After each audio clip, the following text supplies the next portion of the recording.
Esteemed organizers of the Congress Mind and Brain, dear participants, I'm honored to be able to take you on a journey of activating neuroplasticity by training the mind in love and compassion.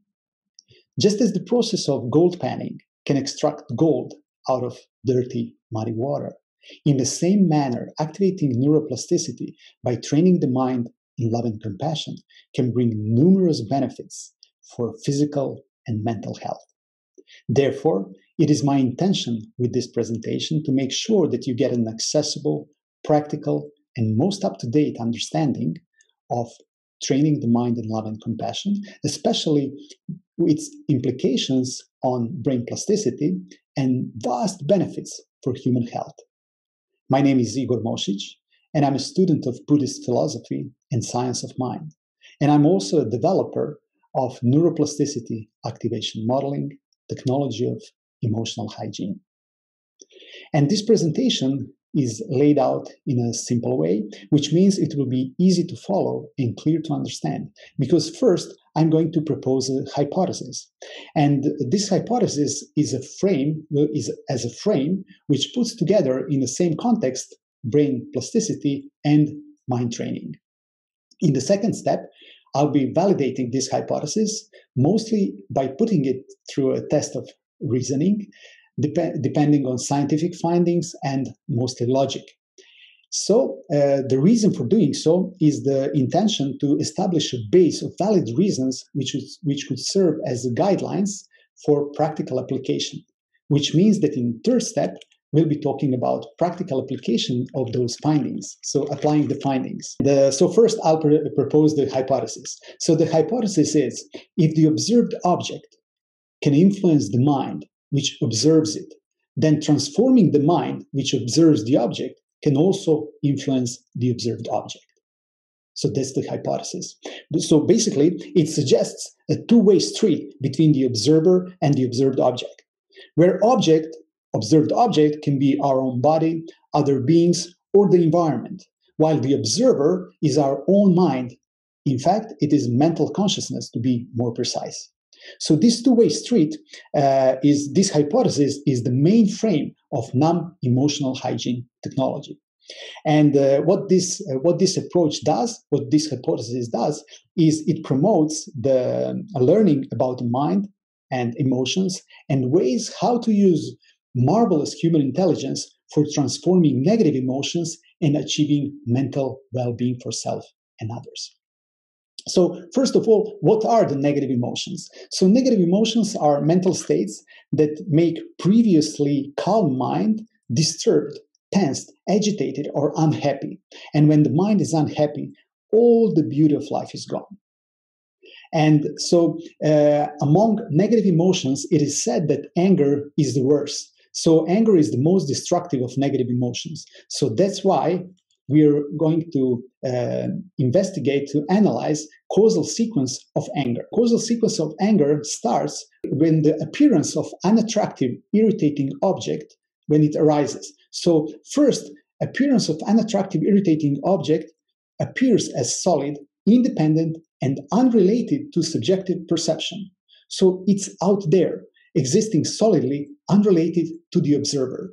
So that's the first step of the causal sequence of anger. In the second step, independence on that appearance of solid, independent, unattractive, irritating object, exaggerated attitude of anger arises. So independence on this appearance for the observer, exaggerated attitude of the anger arises. And then in the third step, independence on this exaggerated attitude of anger, one's mind, speech, and body gets affected. How? Mind gets disturbed, irritated, filled with worries, fears, insecurities. Speech, if it's inner dialogue, it gets pessimistic. And speech gets, like we're speaking, harsh words, and those harsh words are hurting oneself and others.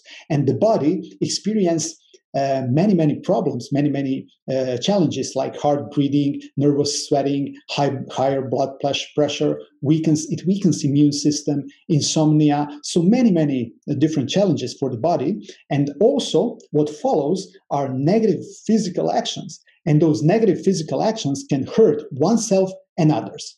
So that's the third step of the causal sequence of anger. So in the fourth step of causal sequence of anger, we are facing one who is under the sway of anger, is facing the consequences of those actions, which will be in the same nature as the actions. Which simply means that the actions of body, speech, and mind induced by negative emotions, in this case anger, can never be the cause of emotional stability, inner joy, peaceful courage, confidence, or well-being in general.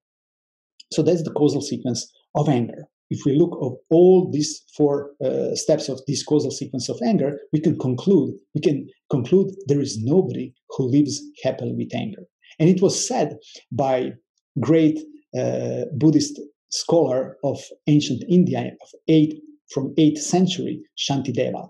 So there is nobody who lives happily with anger. If the object and the observer are exist in an interdependent way, if there is a two-way street relationship between them, then the very powerful benefit derived from it is the insight which weakens the solidity of the observed object.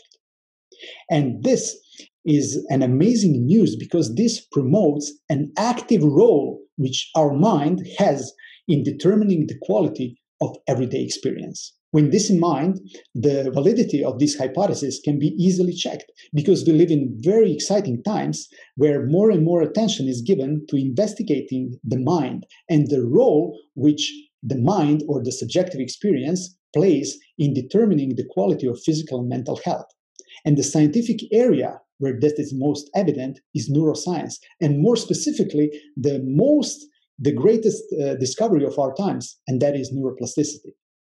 So, to define neuroplasticity, so what is neuroplasticity? To define it, neuroplasticity, also known as cortical mapping, challenges the idea that brain functions are fixed in certain time. It refers to the ability of human brain to change as a result of one's experience, that the human brain is plastic and flexible. So if that is the definition, if we go one step further, since neuroplasticity is the ability of the brain to reorganize itself in the structure and in the function, it's very useful to understand this process, how this process works. So first, it works through neurogenesis, and where new neurons are continuously generated. And then those new neurons, in dependence on the skills or the experiences that one acquires, the new neural connections are formed. And those new neural connections, through repetition and familiarizing, they strengthen. So, and those who are not enforced, those who are not used, are becoming weak. So that's very important to understand in the context of neuroplasticity. And the term neuroplasticity was coined by the father of modern psychology, William James, in 1890, in his work Principles of Psychology. And soon after that, the first Nobel Prize was awarded in the field of neuroplasticity. And it was the Nobel Prize received by Camillo Golgi and Santiago y Cajal. So Santiago Ramón y Cajal and Camillo Golgi received the Nobel Prize in 1906, and for the recognition of their work on the structure of the nervous system. And the famous quote from Santiago Ramón y Cajal is, "Every man, if he so desire, can become the sculptor of his own brain." So, in this field of the neuroplasticity from the beginning of 20th century until today, many scientists added to this field. And in this presentation, there is no time to go into the historical development of the field of neuroplasticity, but I would like to mention one person and his quote. It's Dr. Michael Merzenich, who is a professor at the University of California, San Francisco. He said that brain exercises may be as useful as drugs to treat diseases as severe as schizophrenia, that plasticity exists from the cradle to the grave, and the radical improvements in cognitive functioning, how we learn, think, perceive, and remember, are possible even in the elderly. So that's his quote. And there were many additions to this field, but I would like to just say something because we are at the Congress Mind and Brain, and Mind and Brain is a Congress which has a 60th anniversary, and it's really something amazing achievement, because it started 15 years, I think, after the World War II has finished, investigating mind and brain, and more precisely, like scientific exchange between scientists in the area of neurology and psychiatry. So it's really something amazing. I wish all the best for this anniversary, and many great achievements to the human well-being, and all the best wishes for the years to come. There is also one more thing that happened, and it's really interesting, and it was during 1991. In 1991, Mind and Life Institute was formed in the area of bringing science and contemplative wisdom. And this was a really remarkable achievement, because what happened is science and contemplative wisdom came together when His Holiness the Dalai Lama met with the late Francisco Varela, who is a biologist and neuroscientist from Chile, and Mr. Adam Engel, who is a social entrepreneur from the US.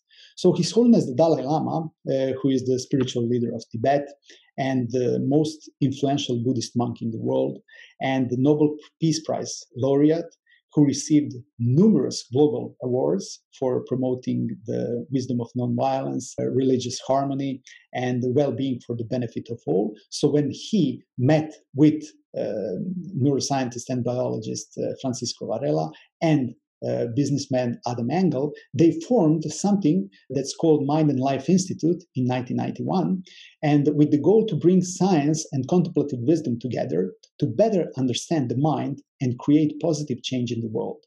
Over the 3 decades, Mind and Life has played a key role in mindfulness meditation movement by funding research projects and think tanks, and by convening academic conferences and dialogues between His Holiness the Dalai Lama and scientists. The main object of observation of the contemplative wisdom is the mind. So to define the mind, in general, the mind can be defined as an entity that has the nature of mere experience, that is, clarity and knowing. And according to that ancient philosophy, mind and body are associated, but not inseparably linked. They have different substantial causes, different main cause. So their main cause is different, because the body is anatomically established, and its substantial main cause of the body is physical.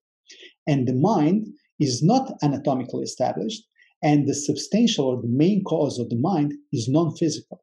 So development of mind is not limited with the body.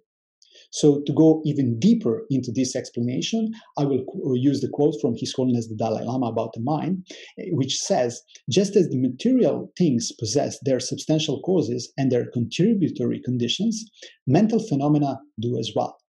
Our feelings, our thoughts and emotions, all of which make up our consciousness, have both substantial causes that turn into a particular moment of cognition, and contributory factors that may be physical or mental.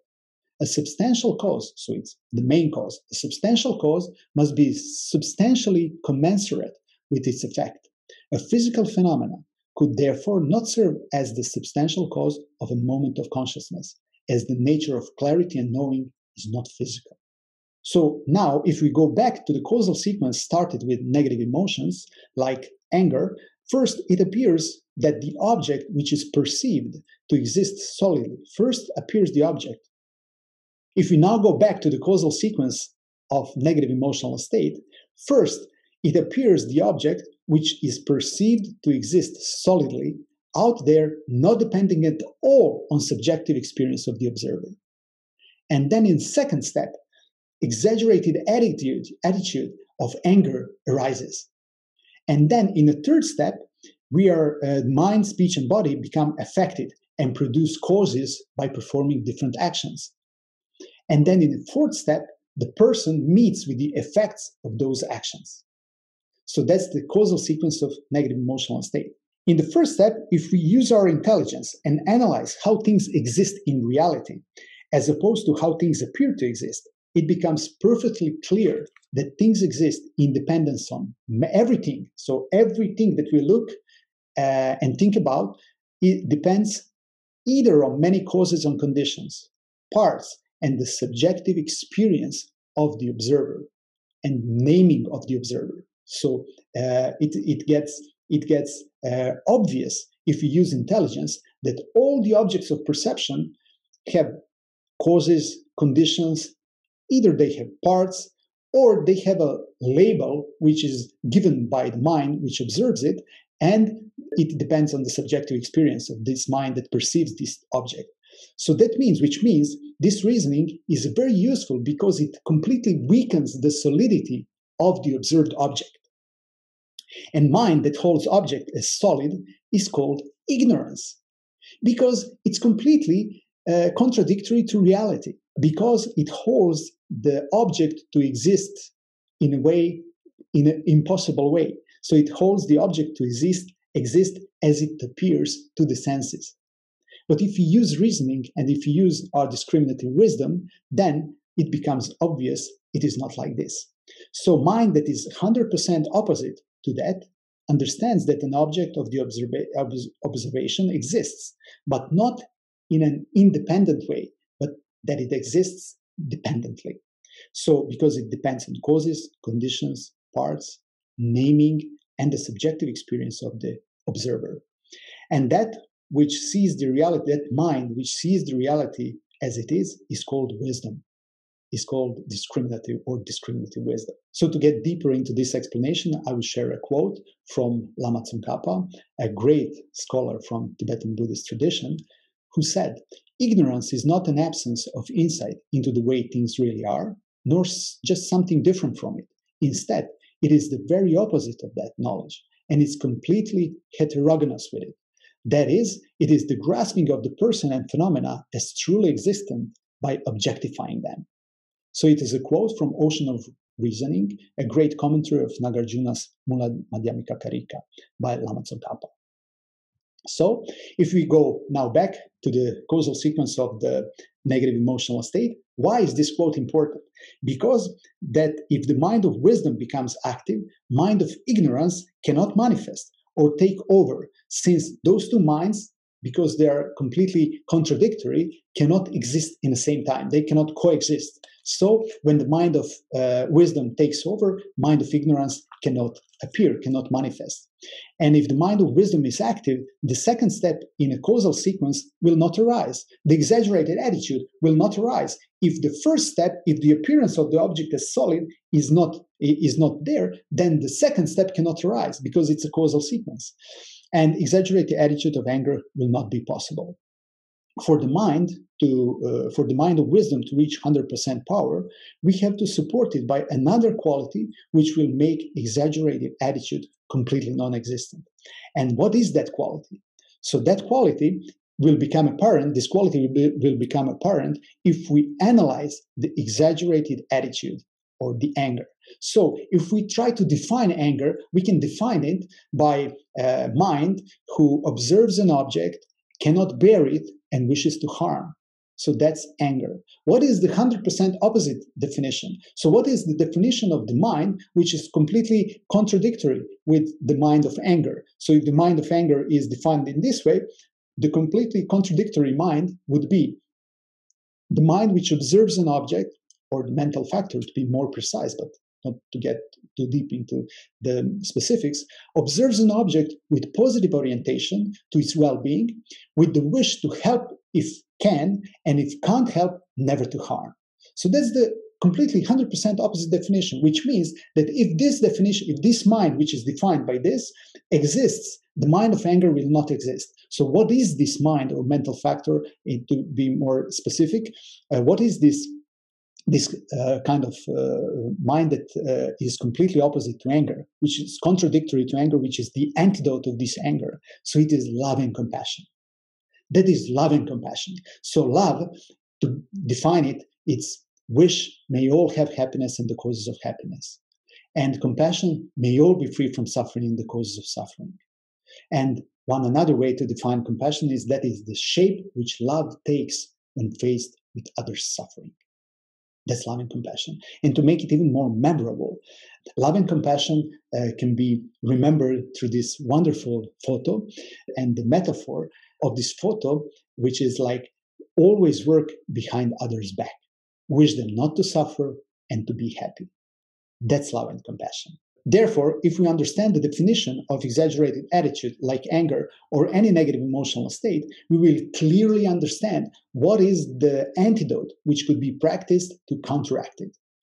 And even though anger and love and compassion appear to be on the same logical level, there is a huge difference between them. What is this difference? So about the anger, nobody wishes anger. It is completely circumstantial. It needs causes and conditions to arise, and it cannot be expanded limitlessly. So at a certain point, it has to cease. Even if you want to go to sleep, you have to reduce the level of anger to be able to sleep. While love and compassion is the quality that everybody wishes. Everybody cherishes this quality the most in others. So it's innate orientation because everybody cherishes those qualities in others, and this quality of the mind can expand limitlessly. And if you are full of love and compassion, you develop this quality of the mind, you sleep very, very nicely.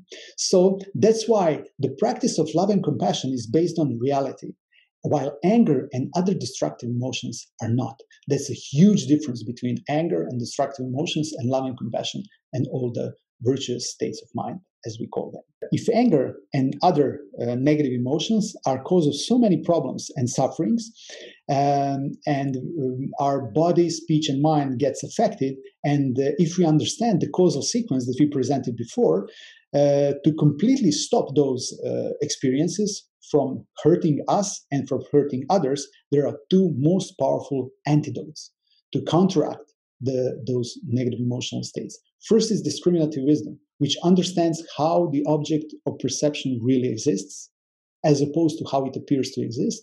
And then it is love and compassion, which understands that innate wish of all beings is the wish to be happy, is the wish not to suffer, and to have positive orientation towards the benefit and towards the happiness of other beings. So that's basically love and compassion. Is that easy to achieve? Of course, it's not easy, but easy or not easy depends on familiarization and training.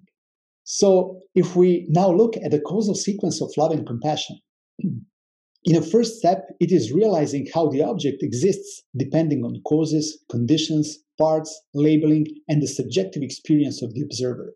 So that's how we realize that the observer and the observer and the observed object have interdependent way of existing. So realizing how the object really exists as opposed to how it appears to exist.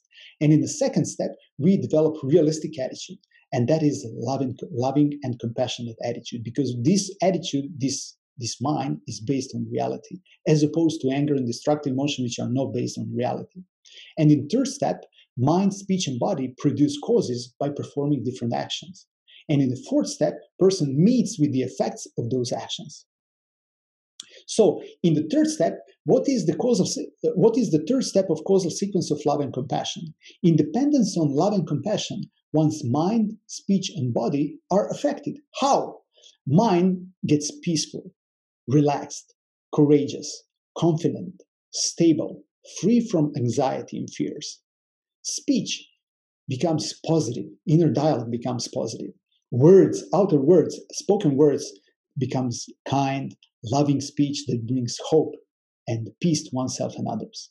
And the body, this kind of attitude, it strengthens immune system. The person sleep better, and the person experiences the absence of negative physical actions, which can hurt oneself and others. So there is no physical actions that can hurt others and oneself.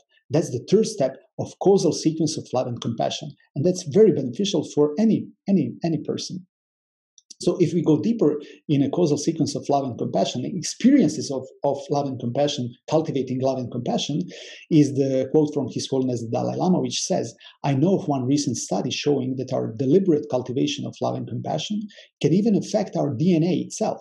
An impact has been observed on the parts of our DNA known as telomeres, which are associated by medical science with the process of aging. There are numerous benefits, so this is just one of them.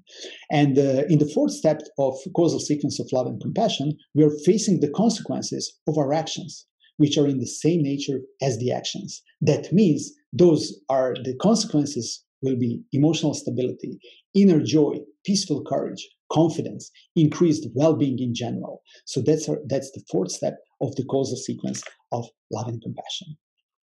And therefore, during the studies of Buddhist philosophy and science of mind, I was inspired to develop non-emotional hygiene technology, which is neuroplasticity activation modeling.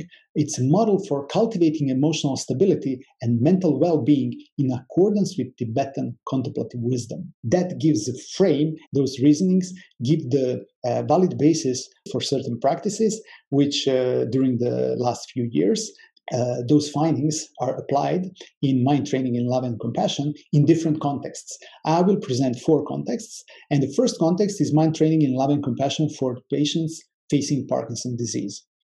First, at the request of Parkinson Patients Association in Croatia, I produced a web page and released it symbolically on April 11th, which is World Parkinson Awareness Day.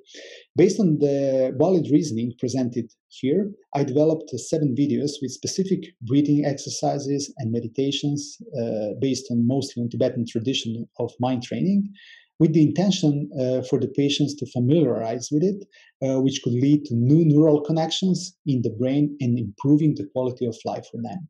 So those it can be accessed. It's in Croatian language, but it can be accessed on this website. For now, it's in Croatian only. So the second way to apply mind training in love and compassion is for the training in love and compassion for the benefit of healthcare workers, and especially during times of the corona, and all social workers which are involved in actively involved, physically involved in the corona crisis. So where the efforts that medical staff is doing all over the world is phenomenal. But there is one caution to it.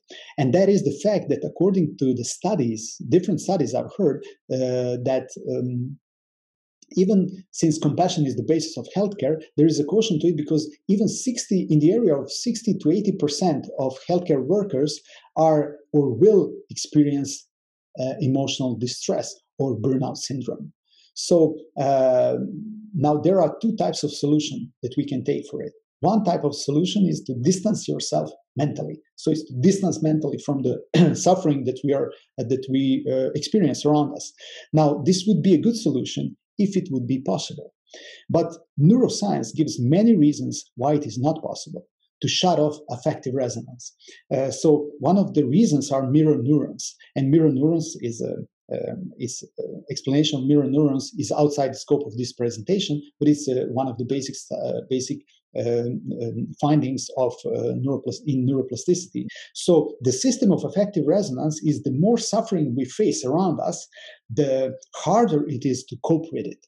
So that's the compassion, that's the compassion based on affective resonance works. So second approach, which would be more appropriate when facing the huge suffering around us, is the discriminative wisdom, compassion based on discriminative wisdom.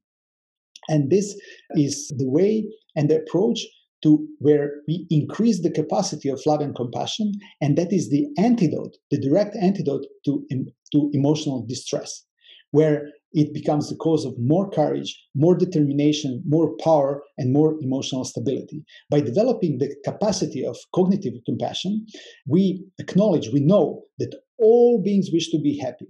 Nobody wishes to suffer. If we can, we will help. And if we can't help, we will not hurt anyone. This becomes the more suffering we face, the more courage we develop, the more determination we develop, the more strength we develop. So the essence, since the essence of healthcare is compassion, the way to train the mind to increase the capacity of mind and love and compassion is the best every person in this context, healthcare professional, can do for themselves, and it is the best that a healthcare professional can do for the patients, for all who are there depending on his help or her help. when thinking about this compassion based on discriminative wisdom and increasing the capacity of love and compassion and facing whatever comes with the mind of love and compassion and discriminative wisdom is something that two ladies in the historical era of healthcare come to my mind. And first is the Florence Nightingale, the founder of modern nursing, and the second is Mother Teresa, Nobel Peace Prize laureate, and the symbol of benefiting sick and poor, worldwide symbol of benefiting sick and poor. And when she was visited by some official, there is a story that when she was visited by some official, and when he saw what she does, he said to her, "I would not do it for $1 million per day, I think." And Mother Teresa said to him, "Me neither." That's the power of love and compassion. And during last decades, scientific community makes more and more efforts and research on the benefits and great advantages of love and compassion-based trainings.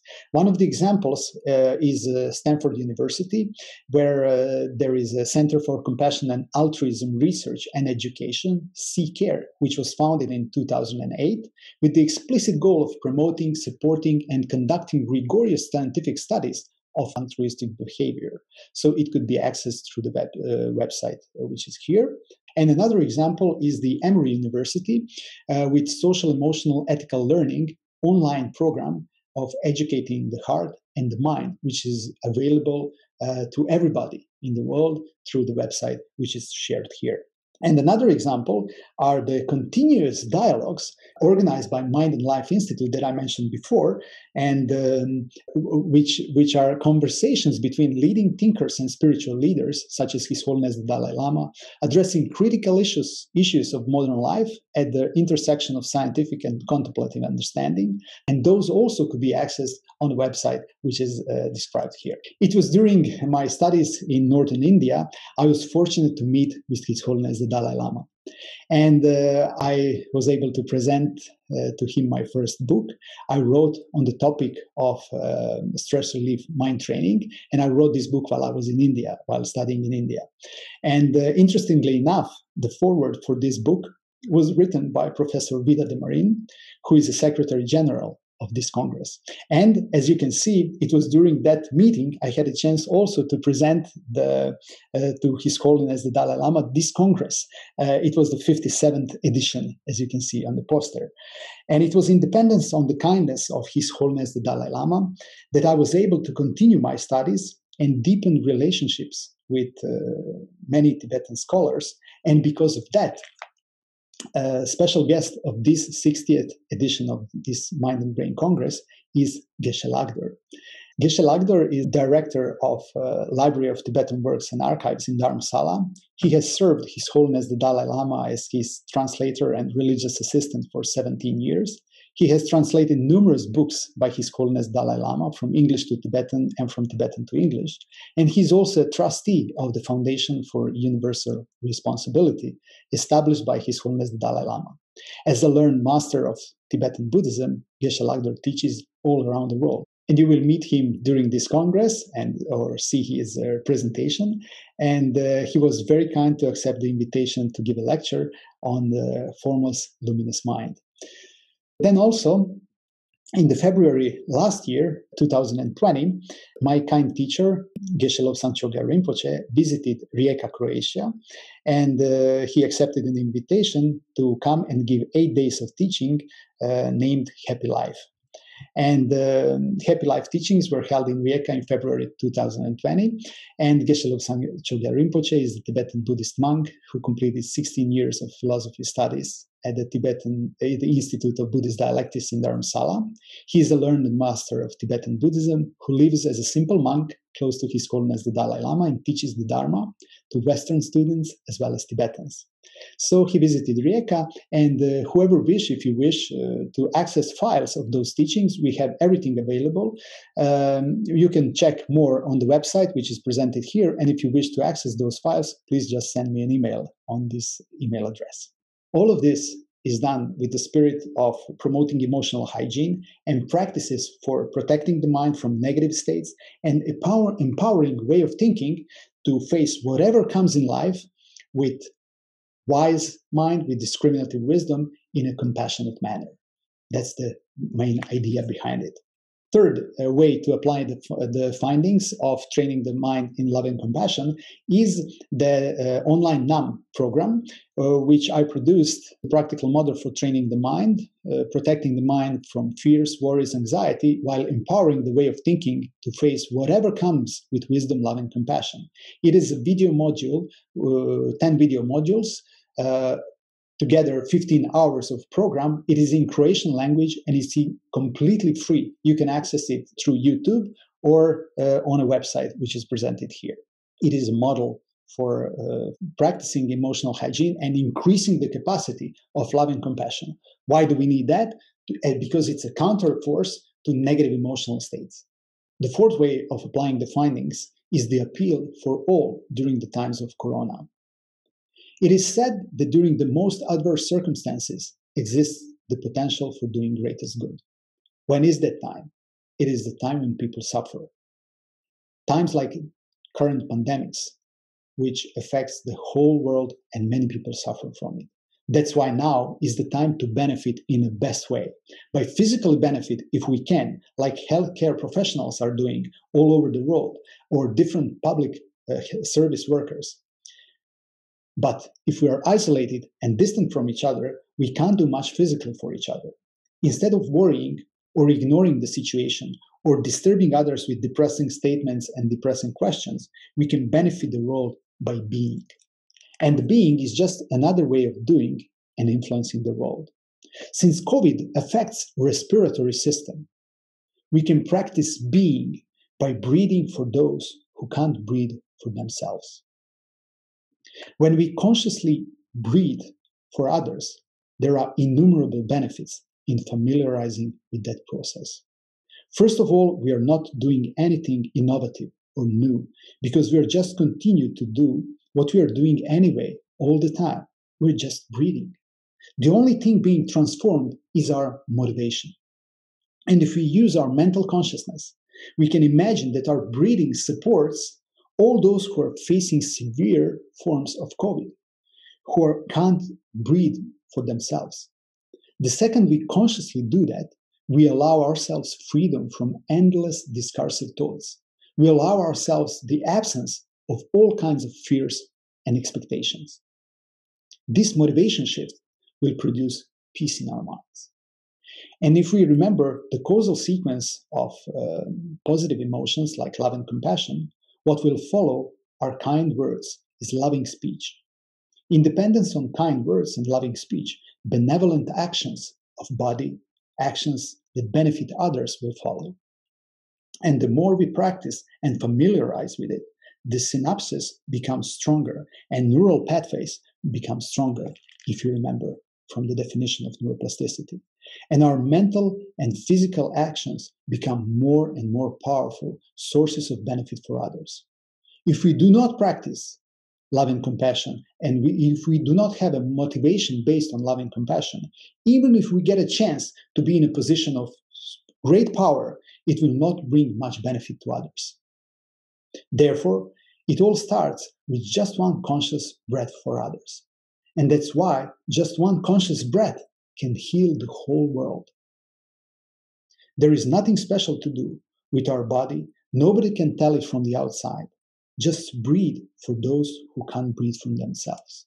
Breathe for all. And that is love. That is compassion. Because compassion is the shape love takes when faced with others people's suffering. That's why I was inspired to create an appeal for the benefit of all, which says, love others, breathe for them. And by doing so, the oneness of humanity, which is one of the main commitments of His Holiness the Dalai Lama, becomes possible. Not tomorrow, not when the circumstances will be ideal, but now. Conscious breathing for others travel beyond the limits of space and beyond the limits of time.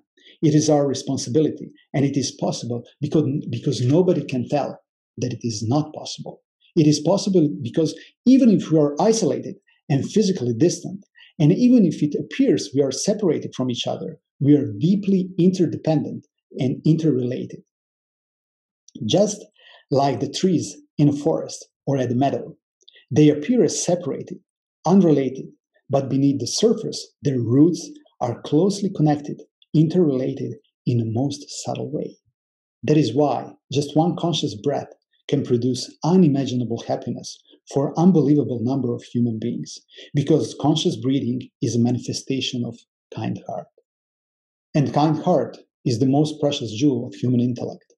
It is the quality that blind can see, deaf can hear, and those at distance can feel. It brings peace and soothes pain. This is why just one conscious breath can heal the whole world. So that's why remember to forget about endless discursive thoughts and love others and breathe for those who can't breathe for themselves. Love others, breathe for them. And in conclusion, I'm extremely grateful to Professor Vida de Marin, Secretary General of this Congress, for her continuous contribution to the field of neuroscience and for her kindness and generosity as my mentor of neuroplasticity, because she's the first person from whom I ever heard about the term neuroplasticity. And for me, she's the embodiment. She lives in accordance, completely in accordance with the calligraphy from the precious Buddhist monk and Zen master Thich Nhat Hanh, who said, "Happy teachers will change the world." And I'm really grateful for her visionary efforts to allow the academic community of scientists and researchers to get access to ancient Tibetan contemplative wisdom. Because what emerges from this process can significantly improve human mental health and physical health and well-being in general, especially during challenging times when it is very easy for negative emotions to take over. Because real freedom in life and inner peace do not come in dependence on favorable circumstances and escaping from unfavorable circumstances. Real freedom and inner peace come in dependence on facing with all the circumstances with discriminative wisdom, love, and compassion. That's why my loving teacher once said to me, when facing a problem, never give up and use your discriminative wisdom to solve it. Because if you face a problem and give up, you will lose the path to solution. But if you face the problem and don't give up, the path to solution will be in front of you. And while doing it, do it with love and compassion. Because love and compassion is the basis of trust. And trust is the basis of friendship. And if friendship is based on honest motivation, there will be harmony. And if there is harmony, there will be no fights, there will be no wars, there will be no depression, there will be no anxiety, there will be no fears. Life will prevail, successful and meaningful life. Therefore, cherish others. Help if you can. And if you can't help, never harm. And do your best to be able to perfectly benefit in the future. Remember it, don't forget it, and the more you do it, easier it will be.